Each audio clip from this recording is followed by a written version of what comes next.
Welcome to Stuff You Missed in History Class, a production of iHeartRadio.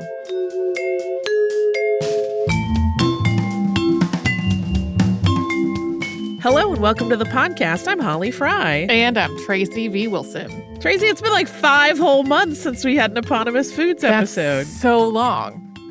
It isn't really, but it feels like longer, and it took does. me a while to figure out how long it had been. And I love them.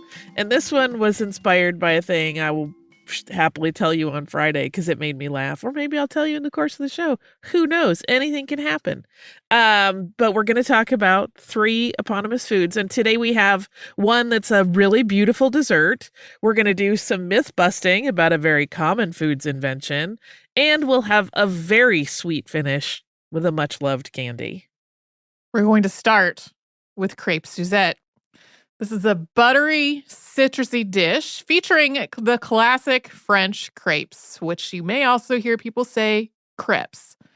That's dipped into a syrupy sauce and then set on fire. And then that very showy preparation is often performed at the table in restaurants.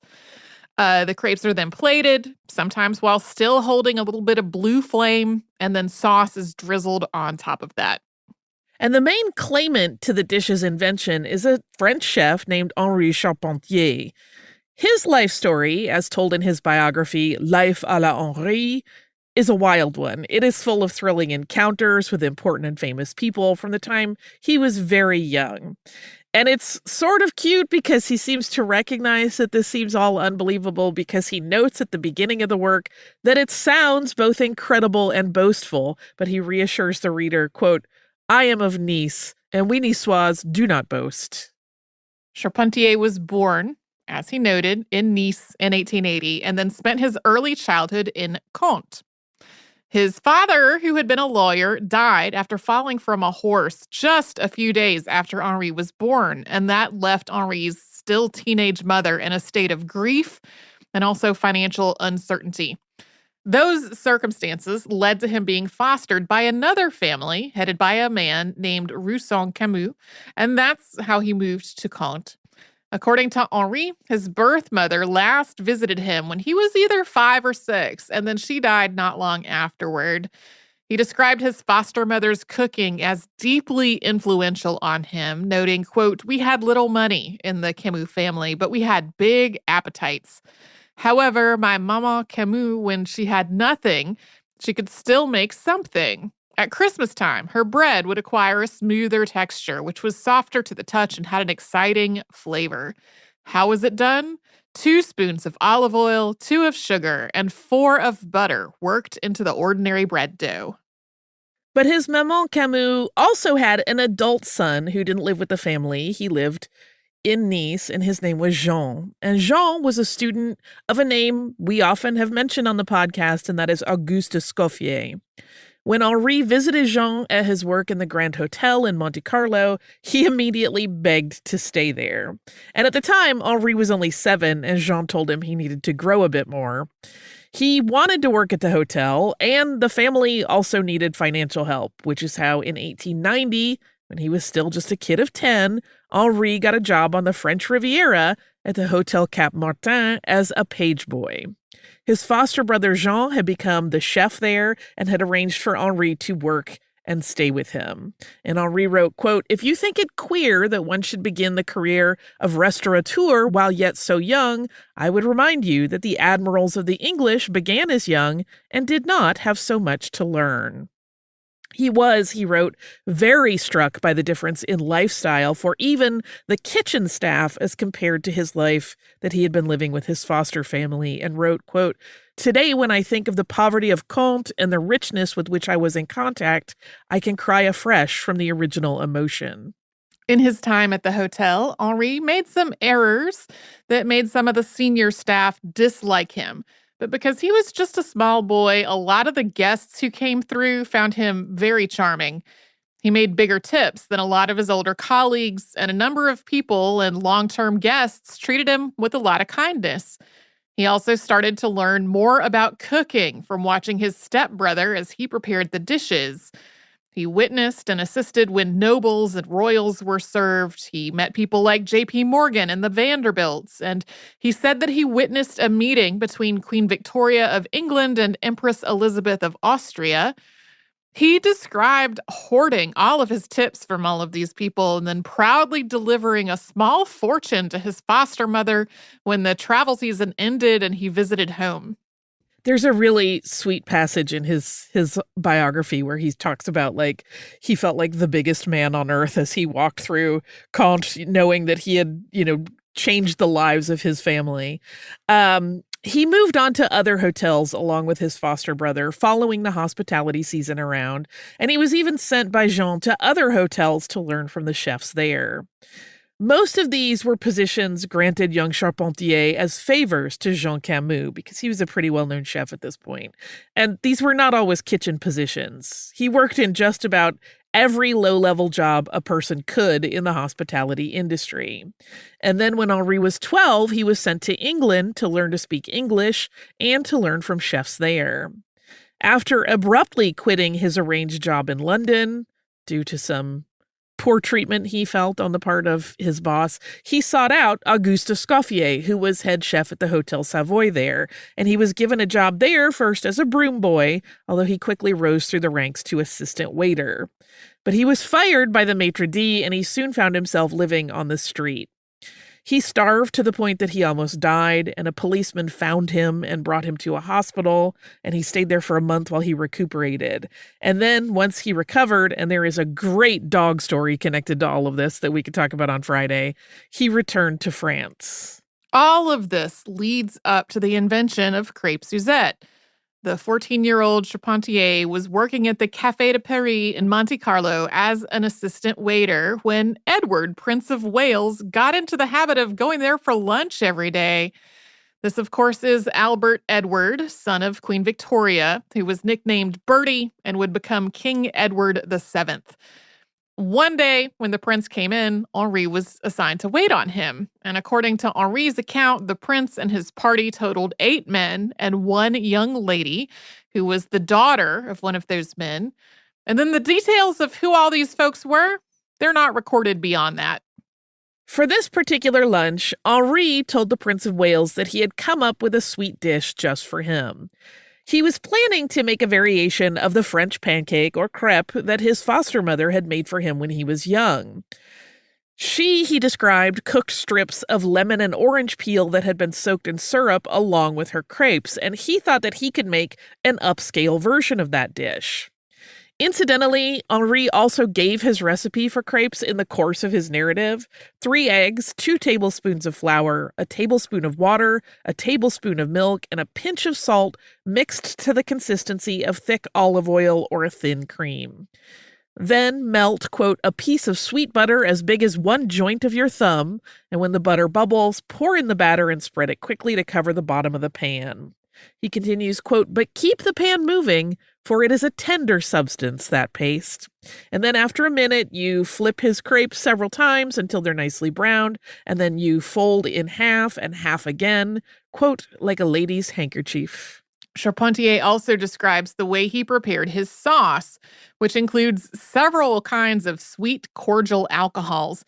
He did this ahead of time to make the dish, noting, quote, for years I have kept gallons of this Suzette butter on hand ready for use. But on that day, when I worked to please the Prince of Wales, I had not cultivated the invention to its present standard.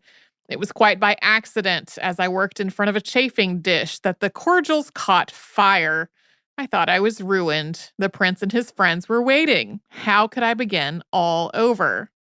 But just on a whim, Henri decided to find out what the result of that fire was, continuing, quote, I tasted it. It was, I thought, the most delicious melody of sweet flavors I had ever tasted. I still think so. That accident of the flame was precisely what was needed to bring all those various instruments into one harmony of taste. I plunged my supply of folded pancakes into the boiling sauce. I submerged them. I turned them deftly. And then, again inspired, I added 2 more ponies of the blend of cordials. Again, my wide pan was alive with blue and orange flame. And as the colors died from the pan, I looked up to see the Prince of Wales. Henri served the dish to the prince, who he called the world's most perfect gentleman. And he describes the reception, quote, "He ate the pancakes with a fork, but he used a spoon to capture the remaining syrup. He asked me the name of that which he had eaten with so much relish. I told him it was to be called crepes princesse." He recognized that the pancake controlled the gender and that this was a compliment designed for him. But he protested with mock ferocity that there was a lady present. She was alert and rose to her feet, and holding her little skirt wide with her hands, she made him a curtsy. "Will you," said His Majesty, "change crepes princesse to crepes Suzette?" Thus was born and baptized this confection, one taste of which I really believe would reform a cannibal into a civilized gentleman. The next day, I received a present from the prince, a jeweled ring, a Panama hat, and a cane. So obviously, we have this very detailed account of this invention. But also, of course, it's not the only version. There have been detractors to Charpentier's story, noting that he was so very young at the time that it just seems dubious.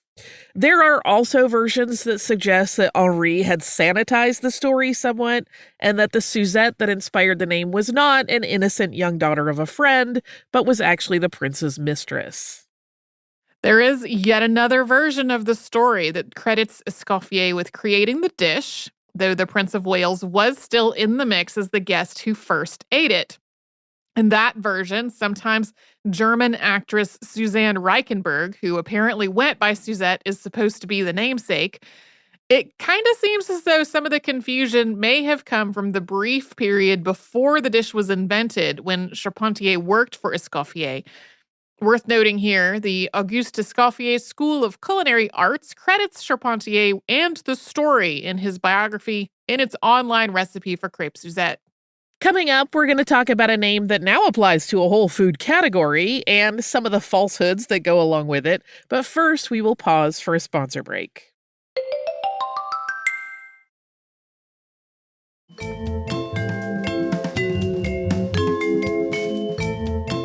Okay, we have to straighten out the sandwich situation. Yeah, so many people have asked for this specific thing. I almost included it on our previous Eponymous Foods where we talked about sandwiches, but it is too much and it would have pushed one of the sandwiches out. And frankly, I wanted to talk about hot brown. But so it's often repeated that John Montagu, 4th Earl of Sandwich, invented the sandwich in the 18th century. That is not quite right, but he is a big part of the story. So, for context, John Montagu was born on November 13th, 1718 in London. His father, Viscount Hitchingbroke, died when John was just 4 years old, and John's mother, Elizabeth Popham Montagu, sent him away to school at Eton. She soon remarried, and she was largely absent from her son's life. And though he was of noble birth, he became a ward of the Court of Chancery, because his mom had pretty much cut him off, as well as his brother. He inherited the title Earl of Sandwich at the age of 10 when his grandfather died, but that title did not come with wealth. And he was also caught in this sort of tricky position where his grandmother, who did have some financial benefit for him, held any support over his head contingent on him withholding support for King George II. And then he also struggled to find footing socially with his peers because of his family's association with the out-of-favor Stuarts. He just kind of didn't have any place where he was, like, safe to be whoever he wanted to be. After Eton, John attended Trinity College, Cambridge, and then began a grand tour of Europe, during which he met Dorothy Fane. The two of them married in 1741 and had several children before Dorothy developed mental health issues and became a ward of the Chancery. Montagu also had a nearly 20-year relationship with a woman named Martha Ray, including several children, before another suitor killed her. Plenty of drama to go around. And during his life, Montagu held a lot of important posts with varying degrees of success. He was First Lord of the Admiralty in the 1750s, and then again beginning in 1771. He'd gotten fired in that first one. He was deeply criticized for a variety of things in this role. He was, for example, in Boston during the Boston Tea Party, and he watched the whole thing happen while doing nothing. And then when the French entered the conflict that would eventually erupt into the Revolutionary War, The British Navy was ill-equipped to handle the challenge, for which he was blamed because he was in charge of that. Views of Montagu have varied throughout history, with some seeing him as a total blunderer and others as more of a scapegoat who was actually trying to do his best in a system that worked largely against his efforts. But he was noteworthy enough in his time to have become the namesake of a style of food that had been around for centuries. So, how did that happen? The idea that he invented the sandwich is based primarily on a piece of writing in a travelogue by Pierre-Jean Grosley. Grosley wrote his account, Londres, in 1770, and it was translated into an English-language multi-volume publication called A Tour to London, or New Observations on London and Its Inhabitants in 1772. In Volume 1 of the translation, in a section that discusses the gambling habits of London, there's the following passage, quote, "A minister of state passed 24 hours at a public gaming table, so absorbed in play that during the whole time he had no subsistence but a bit of beef between 2 slices of toasted bread, which he ate without ever quitting the game. This new dish grew highly in vogue during my residence in London. It was called by the name of the minister who invented it." But there are a couple of problems here.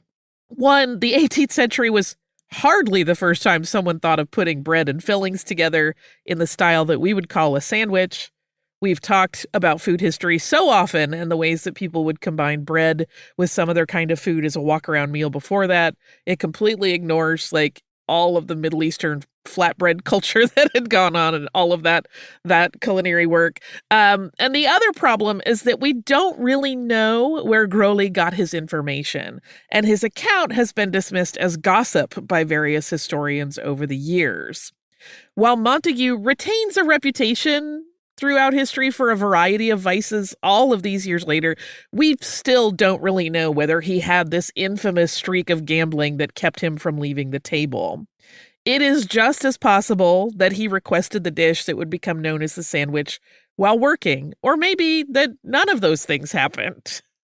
And it doesn't appear that there was a moment when someone said, "We should name this after you." It seems more likely that people just started referring to meat in a handheld bread delivery vehicle as wanting to have the same as sandwich. And then over time, it just started to be used as sort of a slang until it became the way this combination of foods was known. Historian and scholar Edward Gibbon wrote in his journal in 1762 that he had seen men eating, quote, a bit of cold meat, which Gibbon refers to as a sandwich. This is the first known use of the word in writing, and it is concurrent with Montagu's life. He would have been about 44 in 1762 and right in between his 2 stints as First Lord of the Admiralty. Mark Morton, writing for the periodical Gastronomy in 2004, found himself down a rabbit hole trying to find out what people called meat between 2 slices of bread before it was called a sandwich, at least in, the more European world. Summating his research, he writes, quote, "The sandwich appears to have been simply known as bread and meat or bread and cheese. These 2 phrases are found throughout English drama from the 16th and 17th centuries. For example, in an anonymous late 16th century play called Love and Fortune, a young man pleads for a piece of bread and meat, for God's sake. Around the same time, in The Old Wives' Tale by George Peele, a character confesses, 'I took a piece of bread and cheese and came my way.'" In 2012, the town of Sandwich in Kent, which sits within Montagu's earldom, held a celebration in honor of the 250th anniversary of the first known use of the word sandwich in its culinary sense as part of its Sandwich Celebration Festival. There were plans for reenactments of Montagu requesting a sandwich. There were also plans for sandwich-making competitions and other entertainments.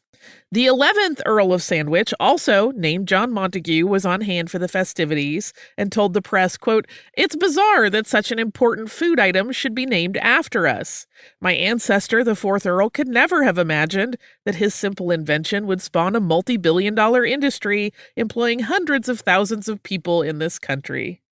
Sam Bumpus, who owns a company that creates food and beverage art and was part of the festival's planning effort, noted to the press, quote, Eating of record at the time was service à la française, where all the food went on a table at the same time, and there was an elaborate ritual of carving aided by troops of servants.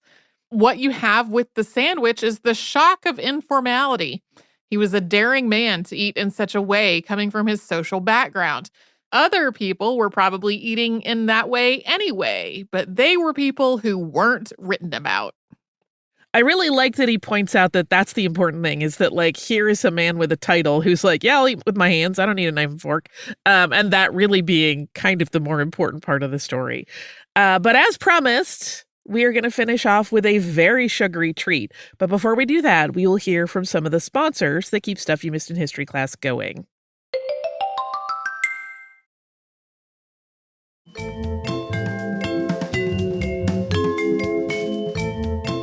All right, as a little dessert, we're going to finish with a sweet treat that probably doesn't jump out to you as an eponymous food. The praline. Didn't jump out to me either till I accidentally discovered that. There are, of course, a lot of variations in this tale, and the origin of the praline dates back to the 1600s, so documentation is in pretty short supply. And yes, absolutely, there are variations in pronunciation. If you visit Louisiana, for example, you are likely to hear it as praline, and in places like Georgia or Tennessee and others, praline is a bit more common. Both are fine. Everyone knows what you're talking about. It kind of goes back to the whole thing, too, where some people say pecan and some people say pecan. Yeah. You know what they're talking about, so it's cool. Just appreciate the musicality of difference. Yeah.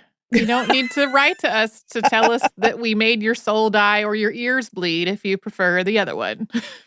But as you'll see, one pronunciation does harken a little more closely back to the treat's origin point, which is France, and you will see that it has kind of evolved into the name it has today. So all of the varying stories do share the commonality of who pralines are named for, and that's César de Choiseul, first Duke of Choiseul, Comte du Plessis-Praslin. He was born in 1602 and was a diplomat, a soldier, and a marshal of France, meaning that he was a general who was recognized for achievement or distinction. That was an honor that was bestowed on him in 1645. That came during the 30 Years' War, which he had served in. He also supported the monarchy in the Fronde.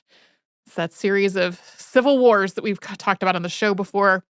He was rewarded for that in the court of Louis XIV. He helped negotiate the Treaty of Dover between England and France in 1670. But the part of Choiseul's life that's germane to this episode is in the 1630s, when in his employ was a man named Clément Lasagne, although some sources say Clément Jalouseau. In either case, Clément was his officier de bouche, officer of the mouth, known more commonly as his cook. The term chef wasn't really happening yet. And Clément, through ingenuity or accident, or perhaps a combination of the two, is said to have created a delicious form of caramelized almonds and named it for his boss. Magdalene Toussaint-Sama wrote of the creation of the praline in her book, A History of Food, in 2008. Quote, one day in the servants' quarters of his residence at Montargis, Lasagne found his children caramelizing almonds stolen from the kitchen. The wonderful odor emanating from the spot where the little cooks were at work gave away their guilty secret and its delicious results. His mouth watering, Lasagne promised to keep quiet in exchange for some of the sweetmeats. He perfected the recipe and took it to the court of Louis XIII, where the confection became known as pralin, not that the Duke himself had anything to do with inventing it. Another story holds that the recipe was the result of clumsiness on the part of an apprentice who dropped some almonds into caramel made with Gâtinais honey. A different version of this story suggests that Clément saw a kitchen boy eating leftover caramel and almonds together, and the cook came up with the idea to combine these as a candy. As a complete side note here, I read about the idea of children caramelizing almonds, and I was like, they shouldn't be handling hot molten sugar, but that's a different issue entirely. In the early days of the praline story, Sugar was not something that was readily available to everyone, so they kind of stayed a treat for the upper class. But as sugar became more commonly available, Clément retired from his job with Choiseul to the town of Montargis, where he opened up a confectionery shop called Maison de la Praline and sold his caramelized almonds there. These candy-coated almonds, known as pralines, made their way across the Atlantic as French colonists and clergy moved to Louisiana, and specifically to New Orleans. Ursuline nuns are often credited with bringing the recipe over in 1727, as they were in charge of the young women known as the filles à la cassette, who came to be known more colloquially as the casket girls. These were women who were sent by King Louis XIV to be wives for the colonists. We talked about them in 2018 in our episode, 6 Impossible Episodes, Deja Vu in the US and Canada. Those are all episodes that were almost the same story as one that we'd already told in one or the other of those places.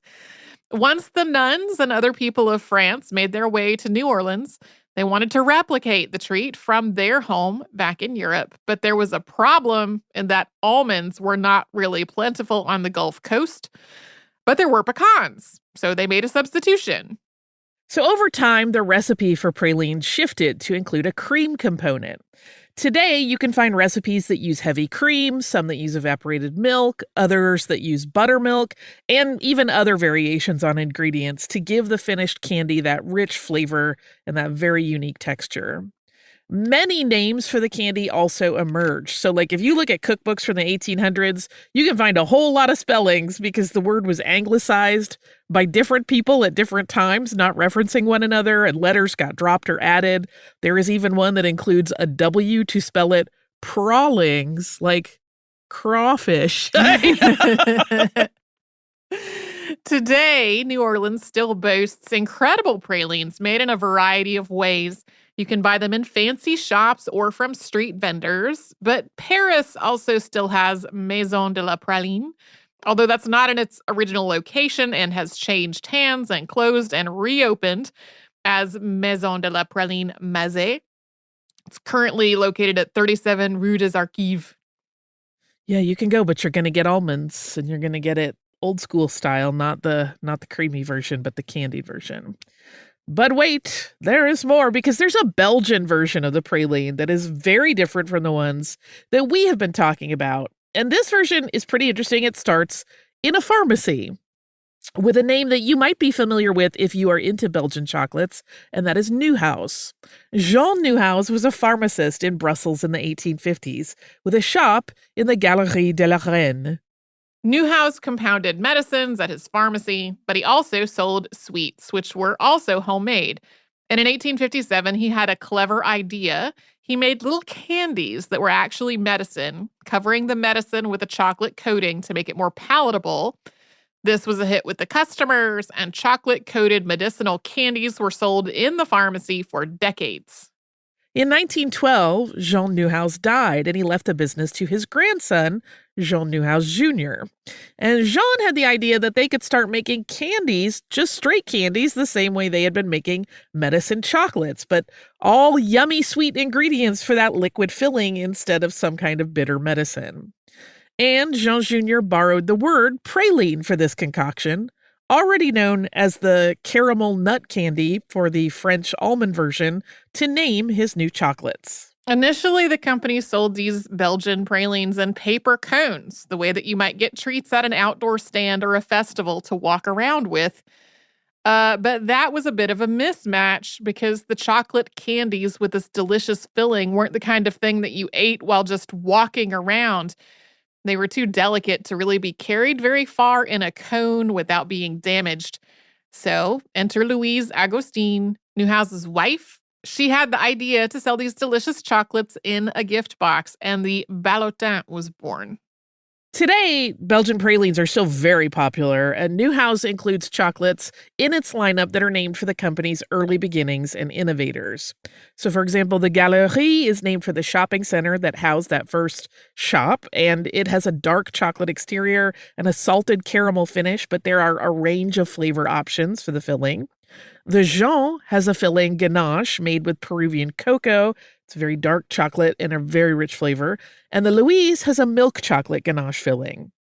The company has continued to name chocolates after family members as well as royals and important moments, both in its history and global history. Now I want pralines real bad. Any kind, the Belgian kind, the New Orleans kind, any of the above. So that's this installment of Eponymous Foods, and now I have cute animals. Are you ready? Yay. Listen, it's more popcorn, but this dog really needs to be called out for its weapons grade cuteness. Okay, this is from our listener, Mary, who writes, "Hello, Holly and Tracy. I'm a longtime listener, but am writing in for the first time to join you in gushing over the fabulousness that is popcorn. I am a popcorn fiend and a big reason why my son is the top seller in his school's popcorn fundraiser each year. I usually default to the convenience of microwave popcorn, but your recent episode has inspired me to explore new methods for making it. I also wanted to let you know that yes, popcorn and soup is a thing and it is incredible. I had it on a trip to Ecuador years ago and apparently it's a common practice there. The popcorn was definitely a little crunchier than typical US versions, so it held up a bit better in the liquid. I want to say it was a creamier soup too, but I don't recall what kind exactly. It's very similar to sprinkling crackers or crispy wonton on your soup just before you take a bite, and it works just as well. I highly recommend giving it a try sometime. Attached for pet tax is a photo of my Doxy mix, Pixie.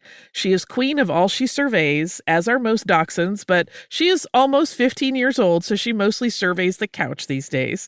Thank you for your fun and insightful podcast. I love listening to you both, and I hope to see you next time you're in Atlanta for a live show. Yours truly, Mary." Okay, I wasn't prepared for the scroll because Pixie is one of the cutest dogs I've ever seen in my life, and that is saying a lot. She has the sweetest face on the planet. Yeah. She's blonde. She has these little supermodel waves in her ears. Her eyes are very sweet. I'm a little obsessed with Pixie. And she has this cute little bandana on that's got flowers on it.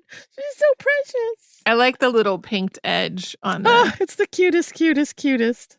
Her little face. I want to kiss it through the screen. Mary, thank you for bringing Pixie into my life today. Also, I've said it before. I'll say it again. I love a mature pet. I love the old guys and gals and their cuteness and how chill they become, ready for hugging and kissing at any moment. If you would like to write to us, share pictures of your pets, mature or babies, I'll take them all. And as I've said, almost any flavor is great. You can do that at historypodcast@iHeartRadio.com. You can also subscribe to the podcast if you haven't gotten around to it yet and think you might want to. You can do that on the iHeartRadio app or anywhere you listen to your favorite shows.